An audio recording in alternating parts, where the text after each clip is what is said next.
I said, "Hands off! He's mine." Then I bought the man they called a monster. The sheriff didn't try to stop me. Vivian Hale counted out silver on the warped plank they used for the auction table. Dust clung stubbornly to her palms. The iron cage sat beneath the oak grove behind the livery. A crowd gathered because nothing ever stirred in Drywood Creek unless it hurt someone. Inside the cage the man remained still. Broad shoulders, ripped shirt, rope burns at the wrists. A pale scar climbed his throat like a cut that never healed. Right, he didn't speak. "Miss Hale," Sheriff Trenton said, voice wary, "you don't want this trouble." "I already have trouble," Vivian said. She slid the last coin forward. "Open it." Murmurs ran through the men in hats and the boys perched on crates. Pastor Granger folded his arms. "You'll answer to the town, Vivian. That thing isn't fit for a home." She didn't glance at him. The cage door groaned. The man stepped out slowly, like the ground might vanish beneath him. He wore a leather thong around his neck with a small wooden bead carved with two darkened initials, R and D. He noticed her gaze and tucked it under his shirt. "I'm Vivian. You're coming with me." He gave a brief nod. Close up, the scar at his throat explained the silence. She took the chain from the deputy, but didn't fasten it. She placed it in the man's hands instead. "Carry it," she said. "You won't need it." They walked through town. Windows shifted, doors clicked shut. Someone spat. Someone else laughed. Vivian's small ranch lay beyond the oak stand, a mile of rutted road and wind that tasted of iron. The house was 2 rooms with a lean-to, fence half mended. A cold stove, a cradle stored under a sheet in the corner. She didn't look at it. On the peg by the door hung a grey shawl that had belonged to her mother. She gave him water first. He drank as if it hurt. When he finished, he tried to hand the tin back with both hands, careful, as if anything could be mistaken for a threat. "You got a name?" Vivian asked. He tapped his chest twice, then traced letters in the dust by the threshold with a blunt finger. C-A-R-V-E. "All right, Carve. Sit." She lit the stove. Fire took slow, then quick. The glow filled the small room. She wrapped the grey shawl around his shoulders because the day had turned harsh, but his skin held a cold that didn't match the sun. Hoofbeats slowed outside. Voices. 2 ranch hands stared in through the open door as if they had a right. "You serious, Miss Hale? You bring that animal to sleep under your roof?" Vivian stood between Carve and the door. "You got business here." They chewed the silence, then left it dirty. Finally, they moved off. Carve's hands rested, palms up on his knees. His eyes tracked every sound, then returned to the fire. Vivian set bread on the table. "Eat," she said. Outside, a crow called once. Inside, wood popped in the stove. The bead with RD glinted as he reached. "Carve," she said quietly. "Who did you belong to, RD?" He didn't answer.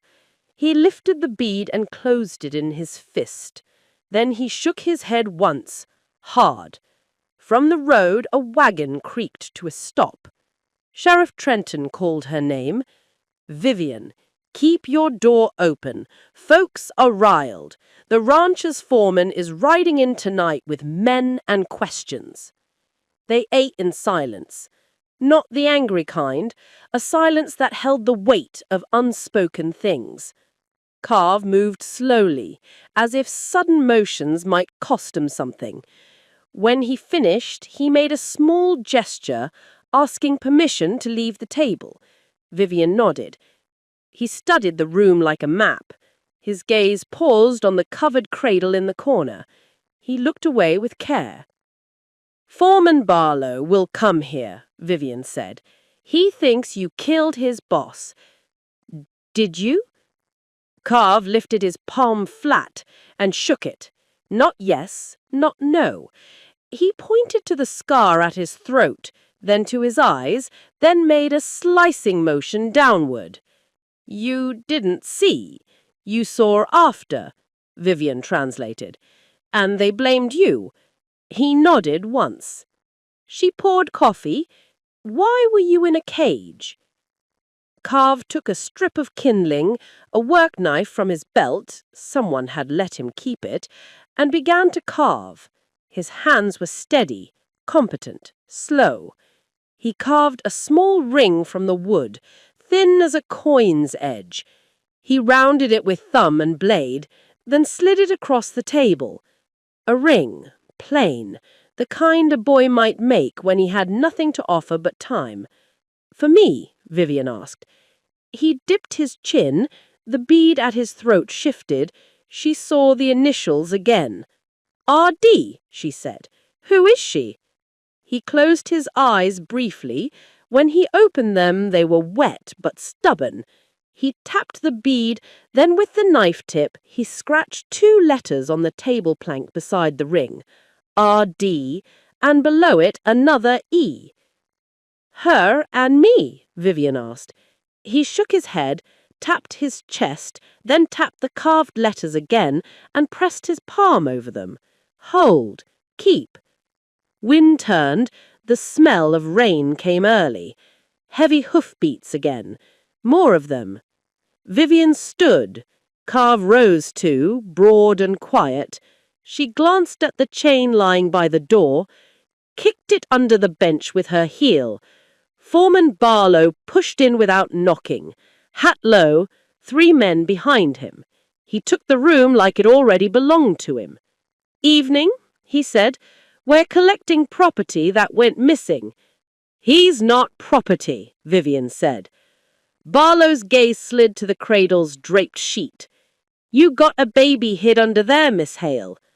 Vivian's jaw worked. She lifted the sheet. Empty slats. "No." Barlow smiled without warmth. "Good. Would be a shame for a child to see what's coming. Sheriff told you. Carve strangled a man named Redmond Dace in a bunkhouse fight. R.D. He kept the dead man's trinket." Carve shook his head sharply. His hand rose open, pleading for words he didn't have. Barlow's men fanned out, eyes on Carve's hands, gun belts creaking. "We'll take him," Barlow said. Vivian stepped in front of Carve. "We got saddles. That's all the paper we need." Barlow tilted his head. "Stand aside." Carve touched Vivian's sleeve. He made a small movement with his hand, 2 fingers walking, then drew a line, like a river. He looked at her and pointed east. "You want me to go to the river?" she asked. He nodded once, urgently. Rain hit the roof in a sheet. Barlow curled his lip. "Weather's turning. Move." Vivian's ring in her pocket. "You said Redmond Dace," Vivian asked, pointing to Carve's bead. "That bead doesn't stand for a dead rancher." "Then who?" Barlow demanded. Vivian looked past him to the storm. "We'll find out. Not tonight. You don't take him." Barlow's hand dropped toward his gun. Carve's breath went shallow. The stove snapped. Lightning cracked. From the yard, a child's thin cry drifted under the thunder. Vivian didn't think. She grabbed her coat, snatched the grey shawl, and ran. Carve was out the door with her, bareheaded, moving fast for a scarred man. Barlow cursed, stumbled after. The oak line bowed under wind. Water filled the rutted roads, brown and rising. Vivian's lantern swung in a tight circle. The river lay a 1/4 mile east, swollen from mountain melt. The cry came again, left of the ford, faint and trapped. They found the girl on a gravel bar, water cliving her legs, dress plastered to skin, maybe 6, maybe 7, dark hair braided tight, thin cord at her throat, empty, no bead, bruises on upper arm. Vivian shouted over the rain, "Stand back! That water will take you!" She stepped in anyway. Cold climbed her bones. Carve? She didn't know what she was asking. He did. He hit the current like it owed him, steady, strong legs finding bottom, hands low, gentle, and lifted the girl, wrapped her in the grey shawl, pinned her arms gently, set her in Vivian's arms. The child stared at Carve's throat bead. She reached for it. "Hannah," she sobbed. "Hannah Dace." Vivian looked at the bead. R.D. Not Redmond. Boone, Carve, knelt in the mud, letting the girl cling to his hands. Vivian held her close, breathing hard. Thunder rolled across the hills. The rain softened, dripping from the oaks above. The creek's water ran thick and brown, carrying whispers of the storm upstream. Barlow's men stopped at the edge, hesitant. Sheriff Trenton held his place behind them, hand resting on the pistol, but calm. "Stay back," he said. "You don't touch them." Carve stood slowly, wet cloak clinging to his shoulders. The girl's fingers wrapped around the bead on his leather thong. He lifted his hands, palms empty, letting everyone see he carried nothing to hide. Vivian straightened, soaked through, eyes sharp. "This is my place, and anyone coming here with threats leaves with nothing." Barlow cursed under his breath, spit running down his chin. He gestured for his men to follow, but Trenton's eyes stopped them. "You will not take him today," the sheriff said. "You all need to hear what's real before acting." The girl, Hannah, shivered against the shawl, looking at Carve. "Am I safe now?" she asked quietly.